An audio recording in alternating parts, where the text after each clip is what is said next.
आज का विषय है ध्यान करो मन में, वन में और कोने में। महाराज कह रहे हैं कि बाहर भटकती चित्त वृत्ति को अंतस्थ आत्म स्वरूप में एकाग्र करना ही ध्यान है। ध्यान में व्यक्ति को अपने आत्म स्वरूप का सानिध्य मिलता है और उतनी देर तक उसका बाह्य वस्तुओं से संबंध छूट जाता है। जब व्यक्ति किसी बड़ी विपत्ति में फंस जाए, कोई मार्ग नहीं दिख रहा हो, बाहर से सहायता के सभी द्वार बंद हो गए हों, तब वह यदि अपने अंदर के दरवाजे को खटखटाए तो वहां से उसे सही मार्ग मिल जाता है, सच्चा समाधान मिल जाता है। इस अंदर के दरवाजे की चाबी ध्यान में है। बाइबल में कहा गया है, खटखटाओगे तो खुलेगा, मांगो तो मिलेगा। परंतु अधिकांश लोग इस अंतर द्वार को खटखटाने के बजाय बाहर ही भटकते और मांगते रहते हैं, इसलिए उन्हें वास्तविक सुख शांति नहीं मिलती है। महाराज आगे बता रहे हैं कि आज अधिकांश लोग मानसिक तनाव का, मन में अशांति का अनुभव करते हैं। जीवन में इतनी भागदौड़ बढ़ गई है कि उन्हें सच्चा आराम या सच्ची शांति नहीं मिलती है। कार्य का सतत बोझ आज के मनुष्य को शारीरिक रूप से भी थका देता है। ऐसा लगता है कि चिड़चिड़ा स्वभाव, रोगी और दुर्बल शरीर, अशांत मन और असुरक्षित जीवन ये आधुनिक मनुष्य के सामान्य लक्षण हो गए हैं। इस स्थिति से मनुष्य को बाहर निकालने के लिए आज विश्व में योग केंद्र, ध्यान केंद्र शुरू हो गए हैं। विकसित देशों के धनी लोग बड़ी कीमत देकर ऐसे केंद्रों में जाकर मानसिक शांति प्राप्त कर रहे हैं। ध्यान मनुष्य को प्रगाढ़ शांति और स्वस्थता देता है तथा आज के युग में मानसिक तनाव से मुक्त करता है। ध्यान के विषय में स्वामी विवेकानंद कहते हैं, घंटे भर की ध्यानावस्था के बाद जब तुम उससे बाहर आओगे, तब तुम्हें अपने जीवन की श्रेष्ठ विश्राम की अवस्था का अनुभव होगा। यह तुम्हारे शरीर को सबसे उत्तम आराम देगा। यही एकमात्र रास्ता है। गहरी नींद भी तुम्हें ऐसा आराम नहीं देगी। गहरी नींद में भी मन उछल कूद करता है। केवल ध्यान में कुछ मिनटों में मस्तिष्क लगभग बंद हो जाता है। केवल थोड़ी सी प्राण शक्ति चल रही होती है, तब तुम शरीर को भूल जाते हो। उस समय तुम्हें कोई काट कर टुकड़े कर दे तो भी पता नहीं चले। तुम्हें इस अवस्था में ऐसा आनंद आएगा, तुम अपने आप को एकदम हल्का फुल्का अनुभव करोगे। ध्यान में हमें ऐसा संपूर्ण आराम मिलता है। शारीरिक और मानसिक आराम प्राप्त करने के लिए व्यक्ति को और कुछ नहीं करके कुछ समय अपने भीतर डूब जाना चाहिए, अर्थात बाहर के वातावरण में फैली अपनी चेतना को भीतर एकाग्र करने से किसी भी प्रकार का तनाव दूर हो जाता है। महाराज आगे बता रहे हैं कि सामान्य परिस्थिति में भी मनुष्य को प्रतिदिन प्रातः और सायंकाल ध्यान करना चाहिए। इस विषय में श्री श्री मां शारदा देवी कहती हैं, ध्यान और प्रार्थना करना भी बहुत आवश्यक है। कम से कम सुबह शाम इसे करना चाहिए। इस प्रकार का अभ्यास नाव के दिशा सूचक यंत्र जैसा है। सायंकाल प्रार्थना में बैठते समय पूरे दिन अपने से अच्छे बुरे जो काम हुए हैं उसका विचार मनुष्य विवेक बुद्धि से कर सकता है। अपने कार्य को करते करते यदि तुम ध्यान नहीं करोगे तो तुम शुभ कर रहे हो या अशुभ, यह तुम्हें कैसे पता चलेगा। ध्यान में आत्मनिरीक्षण होता है, मन का विश्लेषण होता है, हमारे कार्य लक्ष्य की दिशा में हो रहे हैं या नहीं यह ज्ञात होता है। ध्यान से जागृति आती है, इसलिए मनुष्य के जीवन में ध्यान अनिवार्य है। ध्यान से मानसिक स्वास्थ्य के साथ साथ शारीरिक स्वास्थ्य भी सुधरता है। ध्यान धर्म और साधना नामक पुस्तक में स्वामी ब्रह्मानंद जी कहते हैं, ध्यान से केवल मन में शांति आती है ऐसा नहीं है, उससे शारीरिक लाभ भी होते हैं, रोग दोष दूर होते हैं। शारीरिक स्वास्थ्य के लिए भी ध्यान आदि करना चाहिए। पाश्चात्य देशों में ध्यान का स्वास्थ्य पर क्या प्रभाव होता है, इस विषय में अनेक शोध हो रहे हैं। डॉक्टरों ने परीक्षण करके देखा है कि ध्यान द्वारा हृदय के अनेक प्रकार के रोग दूर होते हैं, ब्लड प्रेशर स्वाभाविक हो जाता है, शरीर के अवयवों में सामंजस्य होता है, इससे मानसिक तनाव भी कम होता है। कितने लोग नियमित ध्यान के अभ्यास से दीर्घायु हो सकते हैं। आगे महाराज बता रहे हैं कि ध्यान से बाह्य मन की गतिविधि को तो जान ही सकते हैं, साथ साथ अवचेतन मन में स्थित वृत्तियों को भी समझ सकते हैं। अवचेतन मन में पड़े हुए जन्म जन्मांतर के संस्कार किस प्रकार बाह्य मन में निकल पड़ते हैं, इसकी समझ व्यक्ति केवल ध्यान के द्वारा प्राप्त कर सकता है। ऐसा ज्ञान होने पर वह इन संस्कारों के प्रभाव से शीघ्र मुक्त भी हो सकता है। मन जब प्रगाढ़ शांति में पहुंचता है तब वह चेतन अवस्था से अति चेतन अवस्था में पहुंच जाता है। यहाँ मन के गुण धर्म बदल जाते हैं। वहां मन देश काल और कारण से दूर होकर अनंत में पहुंच जाता है। वहां वह परम सत्य का साक्षात्कार करता है और शाश्वत शांति को प्राप्त करता है। यह है ध्यान की सर्वोच्च स्थिति, समाधि की स्थिति। सभी इस अवस्था को शीघ्र प्राप्त नहीं कर सकते हैं, परंतु ध्यान का नियमित कुछ समय तक अभ्यास करने से मन पर नियंत्रण हो जाता है। तब वे अवचेतन मन की मुश्किलें दूर कर सकते हैं और दैनिक जीवन में शांति और स्वस्थता का अनुभव कर सकते हैं। महाराज आगे कह रहे हैं कि अब प्रश्न उठता है कि ध्यान कब करना चाहिए। स्वामी विवेकानंद कहते हैं कि प्रतिदिन कम से कम 2 बार ध्यान का अभ्यास करना चाहिए। उसके लिए उत्तम समय प्रातः और सायंकाल है। रात के बीत जाने से प्रभात होता है और दिन के अवसान से संध्या होती है। इस समय वातावरण अपेक्षाकृत शांत रहता है। तब तुम्हारे शरीर में भी शांति चली आती है। इस प्राकृतिक स्थिति का लाभ उठाना चाहिए।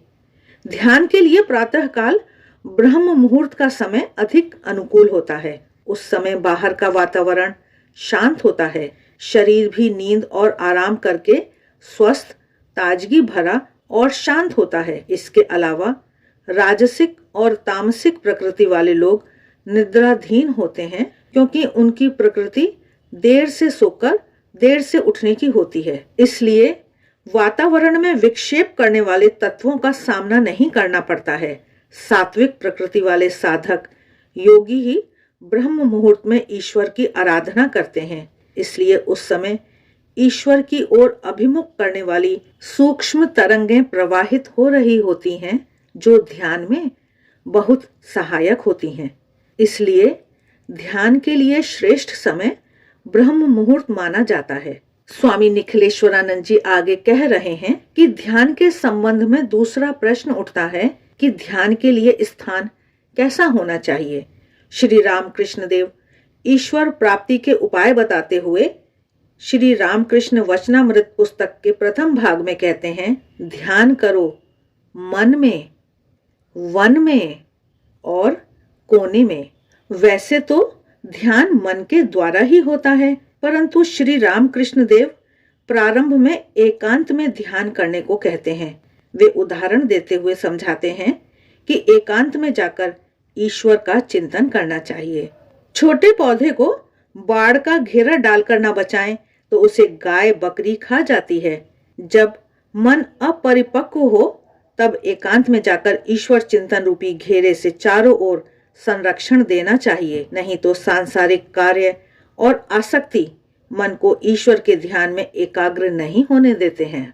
महाराज आगे बता रहे हैं कि बाह्य वातावरण का मन पर बहुत प्रभाव पड़ता है। नदी किनारे, पर्वत की तलहटी में, गिरी शिखर पर, गुफा में या जंगल में यह भीड़ भाड़ से दूर रहकर ईश्वर का ध्यान करने से ध्यान शीघ्र लगता है। संसार के कोलाहल से दूर पवित्र शांत एकांत वातावरण में मन शीघ्र शांत और एकाग्र हो जाता है। इसीलिए स्वामी विवेकानंद जी ने हिमालय में मायावती नामक स्थान में अद्वैत आश्रम की स्थापना की। महाराज आगे कह रहे हैं कि यदि आज के युग में एकांत में जाकर ध्यान करना संभव ना हो तो क्या करें। घर के एक कमरे में कोने में बैठकर ध्यान कर सकते हैं। ध्यान और उसकी पद्धति नामक पुस्तक में स्वामी विवेकानंद बताते हैं कि यदि संभव हो तो केवल साधना के लिए एक अलग कमरा रखें तो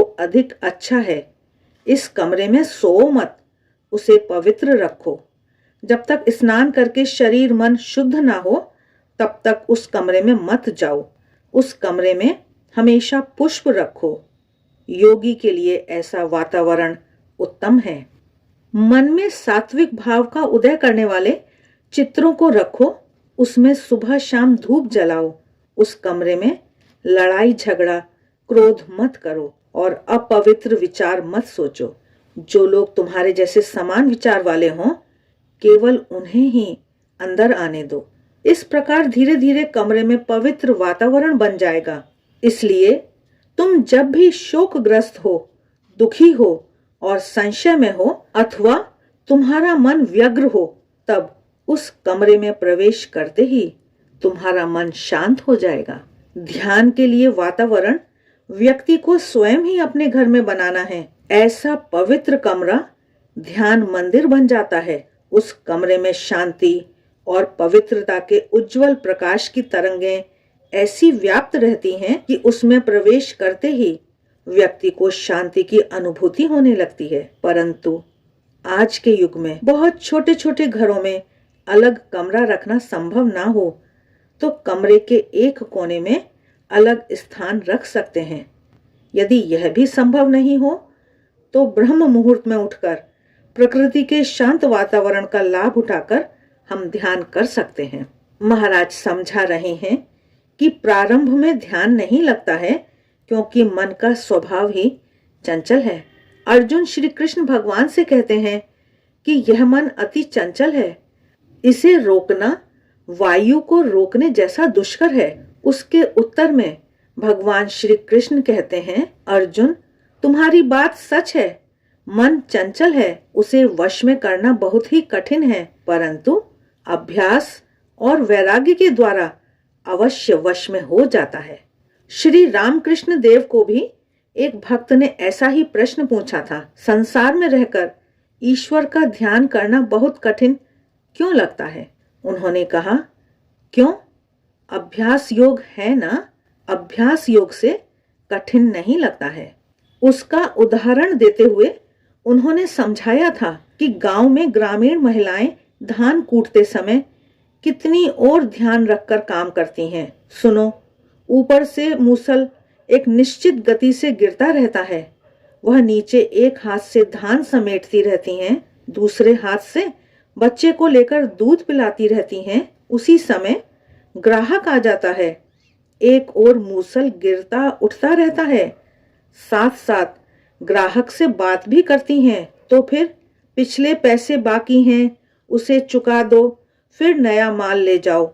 देखो, बच्चे को दूध पिलाना, उठते गिरते मूसल के नीचे से धान समेटना और कूटे हुए धान को निकालना, साथ में ग्राहक के साथ बात करना, यह सब काम वह एक साथ कर रही हैं। इसका नाम है अभ्यास योग। उसका 15 आना मन मूसल में होता है। कभी वह हाथ पर गिर गया तो बाकी 1 आना मन से वह दूसरे सब काम करती है। इसी प्रकार संसार है, उसमें 15 आना मन भगवान को देना चाहिए, अन्यथा सर्वनाश, काल के पंजे में फंसना पड़ेगा। अभ्यास के द्वारा मन को भगवान में इतना एकाग्र कर सकते हैं कि ध्यान सतत चलता रहेगा। जिसका मन ईश्वर में लगा हुआ है उसे संसार की कोई परिस्थिति अशांत नहीं कर सकती है। स्वामी निखिलेश्वरानंद जी बता रहे हैं कि ईश्वर ने मनुष्य को सुख, शांति, आनंद, प्रेम, बोलचाल, व्यवहार से उत्तम प्रकार से जीवन जी सके उसके लिए सरल साधन ध्यान, प्रार्थना, नाम, जप, भजन, कीर्तन आदि उपहार रूप में दिए हैं। इसमें से किसी एक साधन के द्वारा भी मनुष्य अपने जीवन में सच्चा सुख और शांति अवश्य प्राप्त कर सकता है।